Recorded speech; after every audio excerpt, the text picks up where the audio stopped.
Welcome to our countdown of the top 5 most misunderstood Greek mythology characters. We're about to delve into a world of gods and monsters, of epic poems and tragic tales. Greek mythology is full of fascinating stories, but sometimes the true nature of these characters gets lost in translation. They are painted as villains or monsters, their motives simplified, their stories condensed into easily digestible morality plays.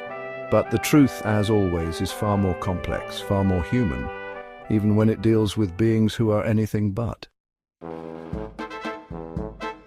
She is the stuff of nightmares, the Gorgon, Medusa, serpents for hair, a face that turns men to stone. A monster, we are told. But what if the monster was once a maiden, a priestess in the temple of Athena? What if her story wasn't one of monstrous birth, but of monstrous violation? Imagine, if you will, the god Poseidon drawn to Medusa's beauty, violating her within Athena's sacred space. Imagine Athena's fury, not directed at the god, but at the victim.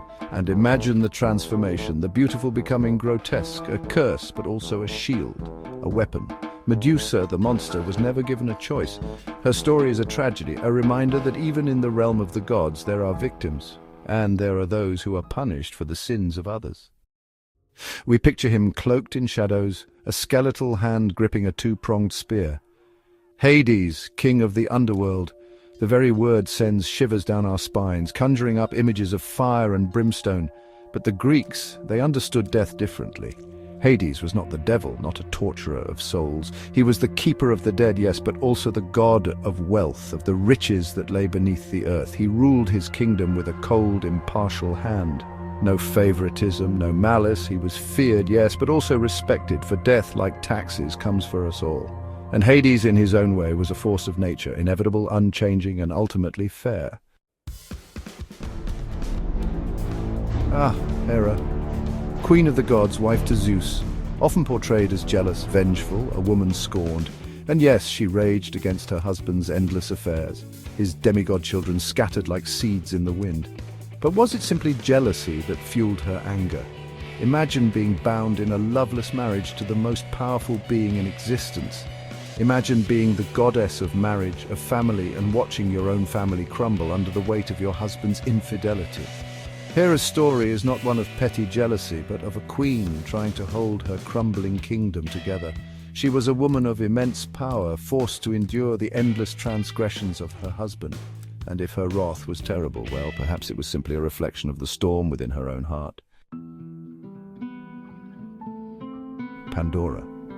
The name itself evokes images of a forbidden box, of evils unleashed upon the world. We see her as a temptress, a foolish girl who couldn't resist the allure of the unknown. But the story, like all good myths, is more complicated than that. Pandora was created by the gods, a gift or perhaps a punishment for mankind. The box, filled with evils, was not a test of her willpower, but of human nature itself. Curiosity, after all, is a fundamental part of what makes us human. Yes, she opened the box, but in doing so, she unleashed not only suffering, but also hope. And hope in the face of despair is perhaps the greatest gift of all. Ares, god of war, bloodthirsty, brutal, a whirlwind of destruction.